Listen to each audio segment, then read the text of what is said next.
మన చుట్టూ మనం అంటే గిట్టని వాళ్ళు, మనం చేస్తున్న పని చూసి ఓర్వలేని వాళ్ళు, మన విజయాన్ని చూసి అసూయపడే వాళ్ళు, మన అభివృద్ధిని చూసి ఆడిపోసుకునే వాళ్ళు మన చుట్టూ ఉన్నప్పుడు, మన మీద రాళ్లు వేసే ప్రయత్నం చేసినప్పుడు, మనల్ని మాటలతో గాయపరిచినప్పుడు, నిరుత్సాహపరిచినప్పుడు నిట్టూర్పులు విడవలసిన అవసరం లేదో. మనకు ఏ బాధ్యత అయితే ఇవ్వబడిందో, ఏ పరిచర్య అయితే ఇవ్వబడిందో, ఏ ఉద్యోగం అయితే ఇవ్వబడిందో, ఏ పని అయితే ఇవ్వబడిందో, ఏ వృత్తి అయితే నువ్వు కలిగి ఉన్నావో, ఏ వ్యాపారం అయితే నువ్వు చేస్తున్నావో, ఏ కుటుంబాన్ని అయితే నువ్వు కలిగి ఉన్నావో, దాన్ని కాపాడుకునే ప్రక్రియలో దేవుని వైపుకు చూడు.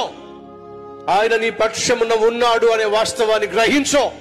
నీ చుట్టూ ఉన్న వాళ్ళు నీకంటే బలవంతులు కావచ్చు, నీకంటే తెలివైన వాళ్ళు కావచ్చు, నీకంటే ఇన్ఫ్లుయెన్స్ ఉన్న వాళ్ళు కావచ్చు, నీకంటే పరపతి గల వాళ్ళు కావచ్చు, కానీ వీళ్ళందరికంటే మించిన వాడు నీ పక్షమున నిలబడి నీతో పాటు నీ తరఫున యుద్ధం చేసే దేవుడు.